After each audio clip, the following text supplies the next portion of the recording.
بسم اللہ الرحمن الرحیم۔ تمام تعریف حمد بزرگی اللہ سبحانہ و تعالیٰ کے لیے لائق و زیبا ہے، جو تنہا ساری عبادتوں کا مستحق ہے۔ تمام انبیاء علیہ السلام اور خصوصاً محمد صلی اللہ علیہ وسلم پر بے شمار درود و سلام نازل ہو۔ معزز بزرگوں، نوجوانوں اور خواتین اسلام، پچھلے چند خطبات میں ہم نے قیامت کی نشانیوں کے تعلق سے کچھ تفصیلات پیش کی تھی، اور ان نشانیوں کا تعلق تھا چھوٹی نشانیاں جو قیامت سے پہلے واقع ہوگی۔ اسی طریقے سے نبی کریم صلی اللہ علیہ وسلم نے بڑی نشانیوں کا بھی تذکرہ کیا، لیکن جہاں تک چھوٹی نشانیوں کا ذکر ہے تو ان کی تعداد بہت زیادہ ہے، جو نبی کریم صلی اللہ علیہ وسلم نے مختلف موقعوں پر بیان کیا۔ نبی محترم صلی اللہ علیہ وسلم قیامت کا تذکرہ کرتے ہوئے فرماتے ہیں کہ یقبض العلم وتکثر الزلازل، کہ قیامت سے پہلے اللہ تبارک و تعالی علم اٹھا لے گا اور زلزلوں کی کثرت ہو جائے گی۔ موجودہ حالات پر اگر ہم غور کریں تو یہ بات ہمیں سمجھ سے دور لگتی ہے کہ علم کیسے اٹھایا جائے، جبکہ علم کے ذرائع اور علم کی سہولتیں موجودہ زمانے میں پچھلے زمانوں کی بنسبت بہت زیادہ سہولتیں ہیں، لیکن نبی کریم صلی اللہ علیہ وسلم نے علم کا تذکرہ کیا اور فرمایا یقبض العلم، اللہ تبارک و تعالیٰ علم کو اٹھائے گا۔ علم کو اٹھانے کی ایک عام شکل آپ صلی اللہ علیہ وسلم نے بیان فرمائی کہ بقبض العلماء، اللہ تبارک و تعالیٰ کثرت سے علماء پر موت واقع کرے گا، علماء کی کثرت سے موت ہوگی، اور یہ علم کے اٹھائے جانے کا ایک ذریعہ ہوگا۔ پھر اس کے بعد اگر ہم غور کریں یہ ذرائع کے ہونے کے باوجود علم کیسے اٹھے گا، تو نبی کریم صلی اللہ علیہ وسلم نے جہاں علم کے اٹھنے کا ذکر کیا تو صحابہ نے کہا کہ اللہ کے رسول، ہم قرآن پڑھتے ہیں، ہمارے بچوں کو قرآن پڑھائیں گے، وہ ان کے بچوں کو قرآن پڑھائیں گے، تو پھر علم کیسے اٹھے گا؟ تو نبی کریم صلی اللہ علیہ وسلم نے فرمایا کہ اے بندے، تو نے یہ غور نہیں کیا کہ اہل کتاب بھی خود کتاب کی تلاوت کرتے تھے، اپنے بچوں کو پڑھاتے تھے، ان کے بچوں نے ان کے بچوں کو پڑھایا، لیکن اس کے باوجود تورات اور انجیل اپنی اصل حالت پہ نہیں ہے۔ ویسے ہی اس امت میں بھی ہوگا، لوگ عمل کرنا چھوڑ دیں گے، اور عمل کرنا چھوڑنا یہ علم اٹھائے جانے کی طرف لے جاتا ہے۔ آج دیکھیں گے اتنی ساری سہولتیں علم حاصل کرنے کی، لیکن عمل میں کوئی زیادتی دیکھنے میں نہیں آتی، عمل میں دن بدن کمی آ رہی ہے۔ علم زیادہ ہو تو عمل میں زیادتی ہونی چاہیے، لیکن جیسے جیسے علم کے ذرائع بڑھتے جا رہے ہیں عمل میں کمی آتی جا رہی ہے، اور یہ بھی قیامت کی ایک نشانی، اللہ تبارک و تعالیٰ ایسے ہی علم کو اٹھائے گا۔ اس کے بعد نبی کریم صلی اللہ علیہ وسلم فرماتے ہیں وَتَكْثُرُ الزَّلَازِلُ، قیامت کی ایک نشانی ہوگی، زلزلوں کی کثرت ہوگی، دنیا کے مختلف مقامات پر زلزلے آئیں گے، اور یہ زلزلوں کی کثرت قیامت کی نشانی ہوگی۔ نبی کریم صلی اللہ علیہ وسلم نے مزید اپنی احادیث میں بہت ساری نشانیوں کا تذکرہ کیا، اور ایک مقام پر ارشاد فرمایا اِنَّ مِمَّا أَخْشَىٰ عَلَيْكُمْ، کہ وہ بات جس سے میں بہت زیادہ ڈرتا ہوں تمہارے متعلق، قیامت سے پہلے تم فتنوں میں مبتلا ہوں گے۔ کون سے فتنے؟ خواہشات کے فتنے، اور وہ خواہشات کے فتنے تمہیں شرمگاہوں کے فتنوں میں اور مختلف طرح کے فتنوں میں مبتلا کر دیں گے، اور تمہیں دین سے ہٹا دیں گے۔ کئی طرح کے فتنے آئیں گے، نبی کریم صلی اللہ علیہ وسلم کی احادیث کا مطالعہ کریں تو ایک اور قیامت کی نشانی ہمارے سامنے آتی ہے۔ اب صلی اللہ علیہ وسلم فرماتے ہیں یمطر الناس مطرا عاما، کہ قیامت سے قریب ایک نشانی چھوٹی اس کی یہ کہ بارش کثرت سے ہوگی، ولا تنبت الارض شیئا، لیکن بارش کی کثرت کے باوجود زمین سے کچھ بھی پیداوار نہیں ہوگی۔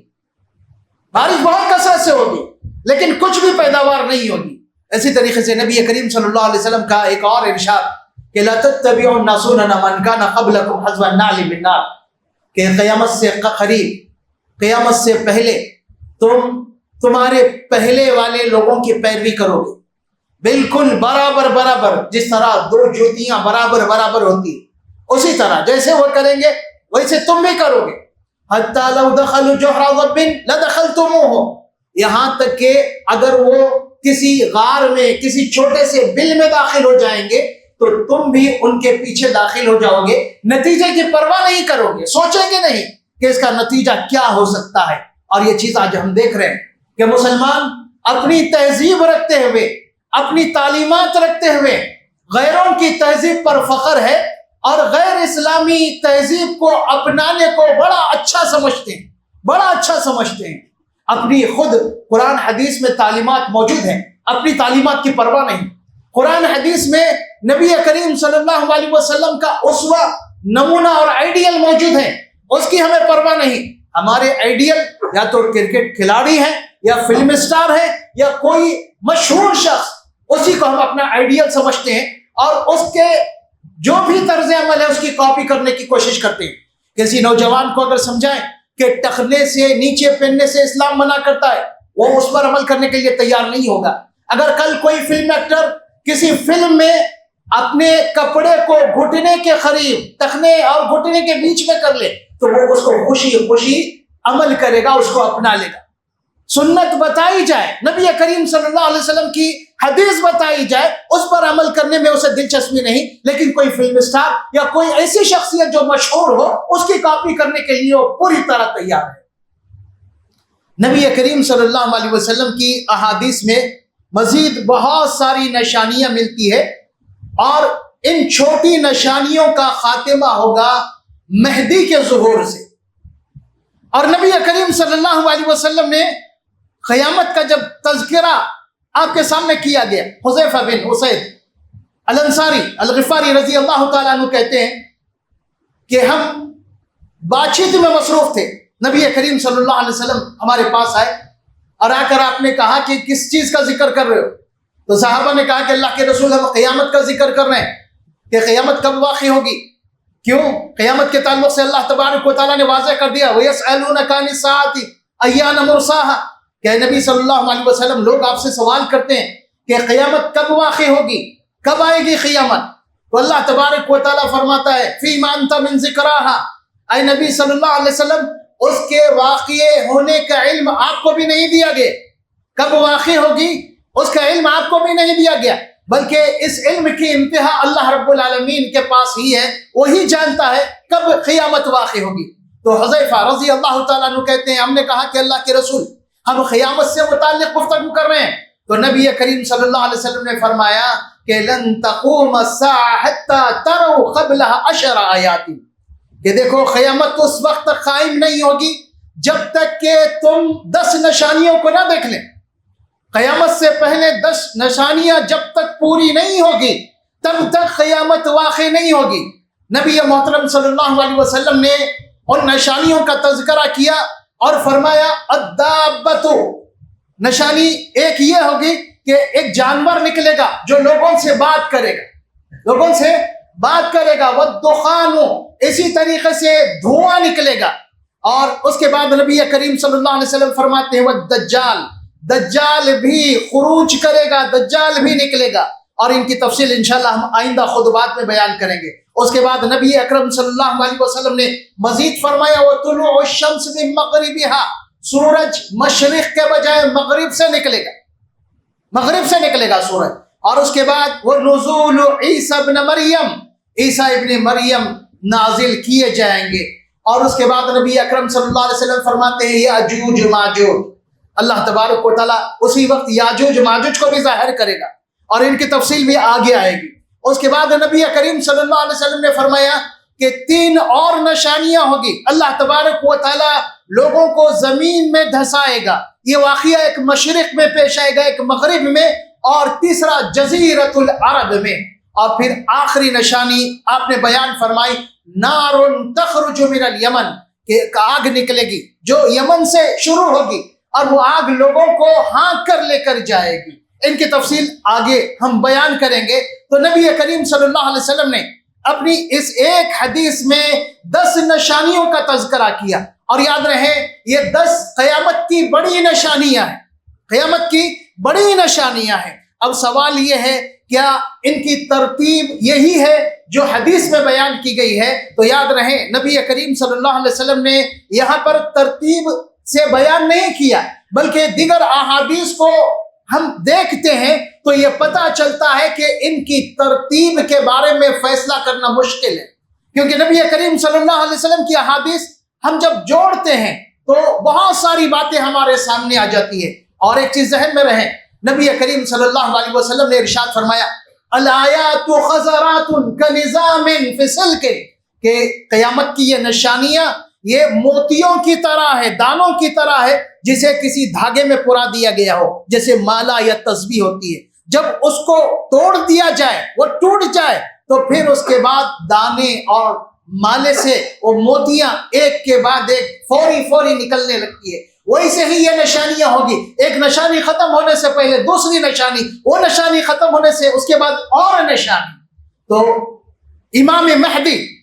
امام مہدی کا ذکر اس لیے ضروری ہے کہ امام مہدی کا ظہور چھوٹی نشانیوں کا خاتمہ ہوگا اور بڑی نشانیوں کا آغاز ہوگا۔ نبی کریم صلی اللہ علیہ وسلم نے جن 10 بڑی نشانیوں کا ذکر کیا اس میں امام مہدی کا ظہور کا ذکر نہیں ہے، لیکن احادیث سے ہمیں پتہ چلتا ہے کہ امام مہدی کا ظہور یہ خود ابتدا ہوگی بڑی نشانیوں کے آنے کی ابتدا ہوگی۔ لوگوں کو اطلاع دے دی گئی احادیث میں، نبی کریم صلی اللہ علیہ وسلم مہدی آئے ہیں، اب اس کے بعد قیامت کی بڑی نشانی آئیں، قیامت کی بڑی نشانی۔ امام مہدی کون ہیں، کون ہوں گے؟ تو یاد رہے نبی کریم صلی اللہ علیہ وسلم نے مہدی کا تذکرہ کیا اور مہدی کے تعلق سے ارشاد فرمایا کچھ باتیں امام مہدی کے تعلق سے ذہن میں رکھنے کی جو ضروری ہے۔ امام مہدی کے تعلق سے ذہن میں رکھنے کے لیے کچھ باتیں ضروری ہے۔ نبی کریم صلی اللہ علیہ وسلم نے فرمایا المہدی من عترتی من ولد فاطمہ، کہ مہدی میری ہی نسل سے ہوں گے، فاطمہ کی اولاد سے ہوں، فاطمہ رضی اللہ عنہا کی اولاد سے ہوں گے۔ نبی کریم صلی اللہ علیہ وسلم نے مزید مہدی کا تذکرہ کیا اور پیش گوئی کی کہ قیامت اس وقت تک قائم نہیں ہو سکتی جب تک کہ مہدی ظاہر نہ ہو جائے، اور مہدی کا نام میرا نام ہوگا اور ان کے والد کا نام میرے والد کا نام ہوگا، یعنی محمد بن عبداللہ۔ مہدی کا نام محمد بن عبداللہ ہوگا، مہدی لقب ہوگا، نام نہیں۔ مہدی یہ لقب ہے، ان کا نام ہوگا محمد بن عبداللہ۔ محمد بن عبداللہ یہ کیسے ظاہر ہوں گے؟ حضرت علی رضی اللہ تعالیٰ عنہ کہتے ہیں المہدی منا یصلح اللہ فی لیلۃ، امام مہدی کا تعلق اہل بیت سے ہوگا، نبی کریم صلی اللہ علیہ وسلم کے نسل سے ہوگا، اور اللہ تبارک و تعالیٰ ایک ہی رات میں ان کی اصلاح کرے گا، یعنی جس مہم کے لیے انہیں اٹھایا گیا اللہ تبارک و تعالیٰ ایک ہی رات میں اس کی توفیق دے گا اور ساری باتیں انہیں سمجھائے گا۔ مزید نبی کریم صلی اللہ علیہ وسلم نے مہدی کے تعلق سے بہت ساری چیزیں دی، بہت ساری چیزیں بتائی۔ اس کے بعد نبی کریم صلی اللہ علیہ وسلم کی احادیث سے ہمیں یہ بھی پتہ چلتا ہے کہ اس وقت دنیا ظلم و ستم سے بھر جائے گی، ظلم و ستم زیادہ ہو جائے گا اور لوگوں کے پاس سے انصاف ختم ہو جائے گا۔ امام مہدی ظلم کو عدل سے بدلیں گے، لوگوں کو انصاف دیں گے، بلکہ نبی کریم صلی اللہ علیہ وسلم نے جہاں مہدی کے زمانے کا تذکرہ کیا فرمایا یسقیہ اللہ الغیث، اللہ تبارک و تعالیٰ مہدی کے پیریڈ میں ان کے وقت میں بہت زیادہ بارش برسائے گا، لوگوں کو جیسے بارش کی ضرورت ہوگی اتنی بارش اللہ تبارک و تعالیٰ ان کو دے گا. وہ تخرج الارض نباتها، اور زمین کی پیداوار بھی بہت اچھی آئے گی. اتنا ہی نہیں بلکہ نبی کریم صلی اللہ علیہ وسلم نے فرمایا وَيُعْتِ الْمَالَ صِحَاحًا، امام مہدی خود لوگوں کو مال تقسیم کریں گے بالکل انصاف اور مساوات کے ساتھ. ہر ایک کو دیں گے، ہر ایک کو دیں گے. امام مہدی مال کی اتنی زیادہ کثرت ہوگی، جیسے کہ ہم نے اس سے پہلے تذکرہ کیا تھا. نبی کریم صلی اللہ علیہ وسلم کی ایک پیش گوئی تھی کہ قیامت اس وقت تک قائم نہیں ہوگی جب تک کہ تم نہ دیکھو کہ ایک آدمی سونا یا چاندی لے کر نکلے زکوٰۃ کے طور پر اور ڈھونڈنے تلاش کرے کہ کوئی اسے قبول کرے. لیکن خوشحالی اتنی زیادہ ہوگی کوئی زکوٰۃ کا مستحق نہیں ملے گا، کوئی زکوٰۃ کا مستحق نہیں ملے گا. تو علماء نے دو دور بتائیں، ایک عمر ابن عبدالعزیز رحمۃ اللہ علیہ کا ایک مختصر دور، اور دوسرا یہ امام مہدی کا دور کہ اس وقت اتنی زیادہ خوشحالی ہوگی، اللہ تبارک و تعالیٰ اتنا نوازے گا کہ کوئی زکوٰۃ کا مستحق نہیں بچے گا. اس کے بعد نبی کریم صلی اللہ علیہ وسلم مزید فرماتے ہیں وَتَكْثُرُ الْمَوَاشِيَ، یہاں تک کہ جانوروں کی انتہائی کثرت ہو جائے، بہت زیادہ کثرت ہو جائے گی. وَتَعْظُمُ الْأُمَّةُ، اور امت محمدیہ بھی بہت زیادہ پھیلے گی پھولے گی، بہت زیادہ پھیلے گی پھولے گی. اب سوال یہ ہے کہ امام مہدی کتنا عرصہ زمین پر رہیں گے؟ تو امام مہدی خلافت قائم کرنے کے بعد، ان کی ذمہ داری ان کے ہاتھ میں لینے کے بعد، نبی کریم صلی اللہ علیہ وسلم کی احادیث سے ہمیں پتہ چلتا ہے کہ 7 سے 9 سال تک وہ اس دنیا میں رہیں گے، اس دنیا میں رہیں گے. اب امام مہدی کے تعلق سے ایک اور بات ذہن میں رہے کہ حضرت عیسیٰ علیہ السلام کا نزول امام مہدی کے زمانے میں ہی ہوگا، مہدی کے زمانے میں ہی. نبی کریم صلی اللہ علیہ وسلم کا فرمان لا تزال طائفة من امتی یقاتلون علی الحق ظاہرین، کہ میری امت کا ایک گروہ ہمیشہ اللہ کی راہ میں جدوجہد کرتا رہے گا، قتال کرے گا، اور وہ بالکل اللہ رب العالمین کی جانب سے مدد کیا جائے گا یہاں تک کہ قیامت قائم ہو جائے گی. اور آپ نے آگے تذکرہ کرتے ہوئے ارشاد فرمایا کہ فَيَنزِلُ فِيهِمْ عِيسَى ابْنُ مریم، عیسیٰ بن مریم کا نزول ہوگا، وہ اللہ تبارک و تعالیٰ نازل کرے گا. اور اس وقت نماز کا وقت ہو چکا ہوگا اور لوگ نماز کے انتظار میں ہوں گے. تو عیسیٰ علیہ السلام جب آئیں گے تو مہدی ان سے درخواست کریں گے کہ آپ ہمیں نماز پڑھائیے، آپ ہمیں نماز پڑھائیے. تو عیسیٰ علیہ السلام کہیں گے کہ نہیں، اللہ تبارک و تعالیٰ نے اس امت کو یہ تکریم اور یہ عزت بخشی ہے کہ اس میں بعض کا امام بنایا ہے، آپ ہی پڑھائیے. امام مہدی کی امامت میں عیسیٰ علیہ السلام نماز ادا کریں گے. یہ چیز ذہن میں رہے. اب آگے ہم چل رہے ہیں. اللہ کے رسول صلی اللہ علیہ وسلم کی احادیث کے مطالعے سے ہمیں پتہ چلتا ہے کہ فتنے کئی طرح کی آئیں گے، کئی طرح کے. جیسے کہ نبی کریم صلی اللہ علیہ وسلم نے فرمایا تھا کہ قیامت سے پہلے میری امت میں 30 دجال کذاب پیدا ہوں گے. کون سے؟ ایسے لوگ دجالی صفت کے ہوں گے، انتہائی جھوٹے ہوں گے. یزعم کلہم انہ نبی، اور ہر ایک یہ دعویٰ کرے گا کہ میں نبی ہوں، میں نبی ہوں. ایسے بہت سارے لوگ آ چکے ہیں. خود نبی کریم صلی اللہ علیہ وسلم کے زمانے میں ایسے 4 لوگ ظاہر ہو چکے تھے، 4 لوگ ظاہر ہو چکے تھے. اس کے بعد زمانے قریب میں ہمیں ایک مشہور نام ملتا ہے غلام احمد قادیانی. غلام احمد قادیانی، تو یاد رکھیں غلام احمد قادیانی کے دعوے کی ابتدا بھی مہدویت سے ہوئی تھی. اس نے سب سے پہلے مہدی ہونے کا دعویٰ کیا تھا کہ میں مہدی ہوں، اور اس کے بعد آگے بڑھتے ہوئے نبوت کا دعویٰ. تو پہلا دعویٰ اس نے مہدی ہونے کا دعویٰ کیا. اور ایک رپورٹ ہم نے پڑھی تو تعجب ہوا کہ وہ رپورٹ 2000 سے پہلے کی ہے کہ صرف ملک ایران میں مہدی ہونے کا دعویٰ کرنے والے افراد کی تعداد ہزاروں میں، مہدی ہونے کے دعویٰ کرنے والے افراد کی تعداد ہزاروں میں ہے، ایسے ہزاروں لوگ. اور یاد رہے ہمارے شہر میں ایک باقاعدہ فرقہ مہدویہ کے نام سے ایک فرقہ مہدویہ کے نام سے، جن کی آبادی مشیر آباد اور چنچل گوڑے میں. فرقہ مہدویہ، ان کا نظریہ کیا ہے؟ تو ان کا نظریہ ہے محمد جونپور جو یو پی کا ایک شہر ہے، وہاں کے یہ رہنے والے جناب وہ مہدی تھے. 910 ہجری میں ان کا انتقال ہوا، 910 ہجری میں. اور 901 ہجری میں جب وہ حج کے لیے گئے تو کعبۃ اللہ میں وہاں پر صحن میں ٹھہر کر اعلان کیا تھا میں مہدی ہوں.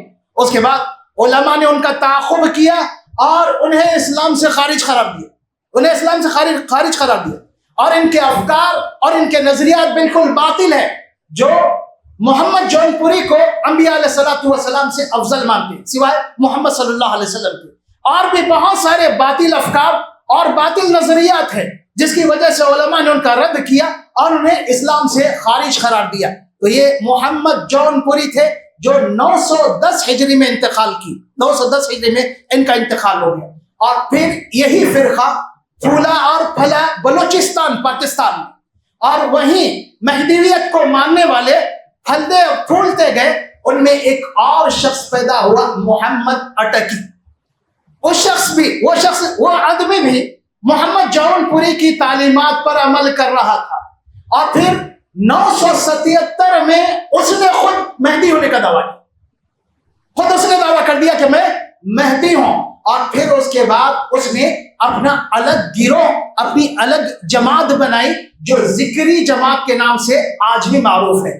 ذکری جماعت اس لیے انہیں کہا جاتا ہے کہ اسلام کے سارے شعائر، سارے اعمال کو وہ منسوخ مانتے ہیں. نماز، روزہ، حج یہ کچھ نہیں ہے، بلکہ صرف ذکر انسان کر لے اور ذکر میں مشغول رہے اسے نجات مل جائے گی، یہ ان کا عقیدہ. بلکہ کوہ مراد، وہاں بلوچستان کے ایک علاقے میں پہاڑ ہے کوہ مراد کے نام سے، وہاں جا کر ذکر کرنے کو وہ حج مانتے ہیں. تو اس طرح کے باطل افکار اور باطل نظریات والے لوگ آتے رہے اور دنیا نے ان کا خاتمہ دیکھ لیا. ہم نے جو احادیث بیان کی اس کو ذہن میں رکھنے سے مہدی کی پہچان آسانی سے ہو جاتی ہے. محمد جون پوری، ان کے والد کا نام تھا محمد یوسف، جبکہ نبی کریم صلی اللہ علیہ وسلم فرماتے ہیں کہ مہدی کا نام میرا نام اور اس کے والد کا نام میرے والد کے نام پر یعنی محمد بن عبداللہ ہوگا. جب اس شخص کو پتا چلا، یہ حدیث معلوم ہوئی، لوگوں نے پہچان بتائی، تو اپنے آپ کو مشہور کرنے سے پہلے، مزید مشہور کرنے سے پہلے اپنے والدین کا نام بدلا دیا. والد کا نام عبداللہ رکھا اور پھر والدہ کا نام آمینہ رکھا. اس کے بعد آگے چلے ہم. موجودہ زمانے میں بھی کئی طرح کے فتنے خاص کر مہدی کو لے کر بہت سارے لوگوں نے مہدویت کا دعویٰ کیا. اس دعوے کی وجہ کیا؟ مہدی ہونے کا دعویٰ، اس کی وجہ کیا ہے؟ اس کی وجہ ہے کہ یہ آسان ہے. کیسے آسان ہے؟ اگر کوئی نبوت کا دعویٰ کرا تو اس سے لوگ وحی کے تعلق سے پوچھیں گے تجھ پر کیا وحی نازل ہوئی، کون سی کتاب نازل کی گئی، اور پھر نبی کریم صلی اللہ علیہ وسلم کی واضح حدیث کہ میرے بعد کوئی نبی نہیں ہے تو نبی نہیں ہو سکتا. اس کو مشکلات کا سامنا کرنا پڑے گا اور اس کی دکان نہیں چل سکے. اس کے برخلاف مہدی کا دعویٰ لوگ ہمیشہ کرتے رہے کیونکہ یہ آسان ہے، یہ دعویٰ کرنا آسان ہے، اس لیے ہمیشہ اس طرح کے دعوے کرتے رہے، مہدی ہونے کے اور اس طرح کے دعوے کرتے رہے. ایک بات یاد رکھیں، قیامت کے قریب اس طرح کے فتنے اور آئیں گے اور ان میں اضافہ ہوتا جائے گا اور لوگ اس کا شکار ہوں گے. شکار کون ہوں گے؟ وہ جو دینی علم سے اپنے آپ کو دور رکھیں گے، دینی علم سے اپنے آپ کو دور رکھیں گے، علماء سے اپنے آپ کو دور کر لیں گے. کیوں؟ کوئی بھی مسئلہ ہو تو دینی علم کی روشنی میں اس کا حل تلاش نہیں کریں گے. کیوں؟ علماء سے دوری ہے. بلکہ احادیث کو دیکھنے سے ہمیں پتہ چلتا ہے کہ ماحول اس طرح بنا دیا جائے گا کہ لوگ علماء سے نفرت کرنے لگیں گے، اور یہی علماء سے نفرت اور علماء سے دوری فتنوں میں پڑنے کا سبب بنے گی، آسانی سے فتنوں کا شکار ہوں گے. آپ کو پتا ہونا چاہیے کہ آج بھی ایک شخص مہدی ہونے کا دعویٰ کر رہا ہے. آج بھی آپ نے سنا ہوگا شکیل بن حنیف یہ ایک شخص ہے جو دربھنگا بہار سے تعلق رکھتا ہے. دہلی میں کچھ عرصہ رہا اور وہاں اس نے مہدی ہونے کا دعویٰ کیا، اور جب دہلی والوں نے اس کا تعاقب کیا، اسے پکڑا، تو دہلی چھوڑ کر وہ اب مہاراشٹر کے شہر اورنگ آباد منتقل ہوا اور اورنگ آباد سے ہی اپنی باطل سرگرمیوں کو جاری رکھا ہوا ہے. اور اس کے ایک مرید نے اس کام کے لیے اسے سینکڑوں ایکڑ زمین تحفے میں دے دی کہ تاکہ مضبوطی سے کام کرے، اور وہ لوگ اسی میں مشغول ہیں. تو یاد رہے شکیل بن حنیف یہ بھی مہدی ہونے کا دعویٰ کر رہا ہے، مہدی ہونے کا دعویٰ کر رہا ہے۔ جیسے کہ ہم نے بتایا کہ مہدی کا ظہور کب ہوگا؟ مہدی کا ظہور جب ہوگا تو عیسیٰ علیہ السلام بھی اسی وقت آئیں گے، دجال بھی اسی وقت آئے گا۔ مہدی قیامت کی بڑی نشانیوں کا آغاز ہوں گے، ان کے ظہور کے بعد کئی نشانی آئے گی، کئی نشانی آئے گی۔ تو آپ دیکھیں گے جب انہیں یہ بتایا گیا کہ مہدی کا ظہور تو عیسیٰ علیہ السلام کے ظہور کے وقت ہوگا، یا عیسیٰ علیہ السلام کا ظہور مہدی کے زمانے میں ہوگا، اور پھر دجال اسی وقت آئے گا، اور نبی کریم صلی اللہ علیہ وسلم نے دجال کے تعلق سے واضح کیا کہ اس کے پیشانی پر کافر لکھا ہوگا۔ اب ان لوگوں کا جواب سنیے۔ وہ لوگ کہتے ہیں، شکیل بن حنیف اور اس کے ماننے والے، کہ دجال امریکہ اور فرانس ہے، دجال امریکہ اور فرانس ہے، امریکہ اور فرانس ہے تو پھر پیشانی پر کافر لکھا ہوگا۔ تو اب وہ لوگ کیا کیے، ایک نیا بہانہ ڈھونڈے، امریکہ کا کا لے لیا اور فرانس کا پھر لے لیا، کافر بنا دیا۔ دیکھو کافر اس کے اندر ہے، امریکہ فرانس، امریکہ کے آخر میں کا اور پھر فرانس کے آخر میں فرانس کا فارا، دونوں ملا دے جوڑ دے تو کافر ہے۔ تو یاد رہیں یہ جھوٹ ہے، یہ ان کی مکاری ہے۔ اور ان کے تعلق سے ایک بات واضح کروں، یہ لوگ حلیے سے اب تک جتنے لوگ پکڑے گئے ہیں، جتنے لوگ اس فتنے کو پھیلاتے ہوئے پکڑے گئے ہیں، ان کا حلیہ اور ان کی شکل دیکھیں آپ تو بہت ہی دیندار لگیں گے، بہت ہی دیندار، بڑی بڑی داڑیاں ہیں، اور لباس بھی کرتا پیجامہ اور اس طرح کا لباس جیسے بہت دیندار لگے، اس طرح کا لباس اختیار کیے ہوئے، اور یہ شکار بنا رہے ہیں۔ کسے ٹارگٹ کر رہے ہیں؟ ایسے بچوں کو جو عصری تعلیم سے جڑے ہوئے ہیں اور دینی تعلیم سے ان کا تعلق نہیں، دینی تعلیم سے ان کا تعلق نہیں ہے۔ ان کے بھٹکانے کا آغاز کیسے ہو رہا ہے؟ اب تک کے جو واقعات سامنے آئے ہیں پتہ چلتا ہے کہ یہ شروع میں قیامت کی نشانیوں کا تذکرہ کرتے ہیں۔ دیکھیے قیامت کی نشانیاں جاننا، صحیح طور پر جاننا کتنا ضروری ہے۔ ان کا آغاز، کسی کو بھٹکانے کا آغاز کیسے ہوتا ہے؟ قیامت کی نشانیوں کا ذکر کرتے ہیں، اور پھر جب بڑی نشانیوں کا ذکر آتا ہے، مہدی کا تذکر آتا ہے، دجال کا تذکر آتا ہے، تو یہ ثابت کرنے کی کوشش کرتے ہیں کہ وہ مہدی جس کا احادیث میں ذکر کیا گیا ہے وہ شکیل بن حنیف ہے۔ اور پھر جیسے کہ ہم نے استدلال بتایا دجال کے تعلق سے کہ امریکہ اور فرانس ملا کر کافر بنایا، اسی طریقے سے بہت ساری چیزیں لا کر اس کے دماغ میں ڈال دی جاتی، اور اس سے پہلے ان باتوں سے پہلے اسے متنفر کیا جاتا ہے علماء سے اور علم سے، علماء سے علم سے۔ کیوں؟ اگر اس سے کچھ کہیں گے ہم تو یہ فوراً کسی عالم سے رجوع ہوا تو ہمارا کام ویسے ہی رہ جائے گا، تو اس لیے پہلے اسے علماء سے نفرت دلاتے ہیں۔ جب علماء کی نفرت اس کے دل میں اچھی طرح بیٹھ گئی، اس کے بعد شروعات ہوتی ہے ان کے کام کی قیامت کی نشانیوں سے، اور پھر مہدی کا تذکرہ، اور پھر یہ سمجھانے کی کوشش کہ مہدی شکیل بن حنیف ہے۔ تو یاد رہیں شکیل بن حنیف جھوٹا کذاب ہے، اس کی دعوت باطل ہے، اور اللہ تبارک و تعالیٰ اس کو انجام تک پہنچائے گا۔ یہ اچھی طرح ذہن میں رہے، اس کو انجام تک پہنچائے گا۔ ہزاروں افراد تاریخ میں ایسے آ چکے ہیں جنہوں نے دعوے کیے، بلکہ حیدرآباد میں اور بھی بہت سارے لوگ ملیں گے جو ماضی قریب میں ہی مہدی ہونے کا دعویٰ کیے تھے، جیسے کہ ہم نے بتایا کہ مہدی ہونے کا دعویٰ کرنا آسان ہے، لوگوں کے لیے آسان ہے، اس لیے لوگوں میں مشہور ہونے کے لیے اور اپنی اطراف بھیڑ اکٹھا کرنے کے لیے ایک آسان طریقہ مل گیا، جبکہ نبی کریم صلی اللہ علیہ وسلم نے مہدی کا تذکرہ کیا تو مہدی کی پوری تفصیلات بیان کی۔ ایک مہدی نبی کریم صلی اللہ علیہ وسلم کے خاندان حضرت فاطمہ کی اولاد سے ہو، دوسرا نام محمد بن عبداللہ ہوگا، یہ شکیل بن حنیف، مہدی کا نام محمد بن عبداللہ، اور یہ دعویٰ کرنے والا شکیل بن حنیف ہے، یہ ہو ہی نہیں سکتا۔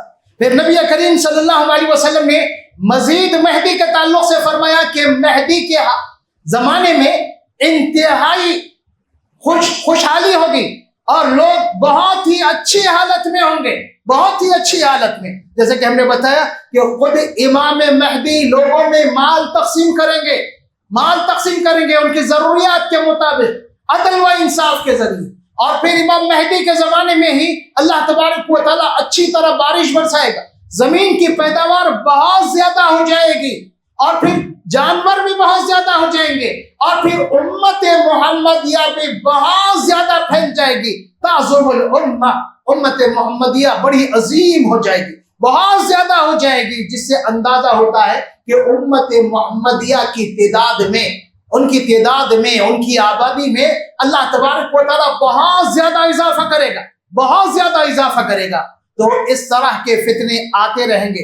ان باتوں کو اگر اپنے ذہن میں رکھیں مہدی کے تعلق سے تو فوری طور پر آپ اسے سمجھ سکتے ہیں کہ یہ کتنا بڑا جھوٹا ہے، یہ جھوٹا ہے، اس کے باتوں میں کوئی دم نہیں ہے. جیسا کہ ہم نے بتایا کہ اس طرح کے فتنے آتے رہیں گے. اب ان فتنوں کی روک تھام کے لیے کیا کرنا چاہیے؟ فتنوں کی روک تھام کے لیے کیا کرنا چاہیے؟ کیوں؟ جیسے ہماری مسجد میں اتنے لوگ ہیں، اگر اتنے سارے لوگوں میں سے پورے نہیں، ایک 5 آدمی 10 آدمی بھی کسی فتنے میں پڑ جائے تو یہ بہت بڑی مصیبت والی بات ہے، بہت بڑی بات ہے.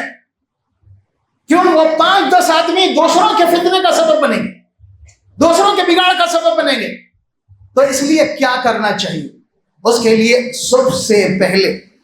سب سے پہلے جو کام ہمیں کرنا ہے وہ ہے علم کو عام کرنا. علم کو عام کرنا. علم کو عام کرنے کے طریقے کیا ہو سکتے ہیں؟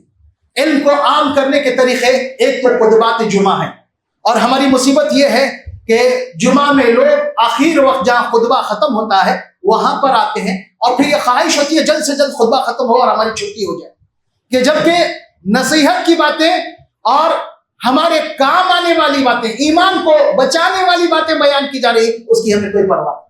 تو یہ نہیں ہونا چاہیے، کاہلی نہیں ہونا چاہیے. جمعہ میں اول وقت میں مسجد آیا کریں، اور نبی کریم صلی اللہ علیہ وسلم کی احادیث کے مطابق اول وقت میں مسجد آنے والوں کی آپ نے فضیلت بیان کی، اور فرمایا جب امام ممبر پر آ جاتا ہے تو فرشتے اپنا رجسٹر بند کر دیتے ہیں، فرشتے آنے والوں کو نوٹ کرتے ہیں، اور جیسے امام ممبر پر آ گیا فرشتے اپنا رجسٹر بند کر دیتے ہیں. اسی طریقے سے جمعہ کے علاوہ علمی حلقوں اور علمی محفلوں کا اہتمام کرنا پڑے گا، علمی حلقوں، علمی محفلوں کا اہتمام کرنا پڑے گا.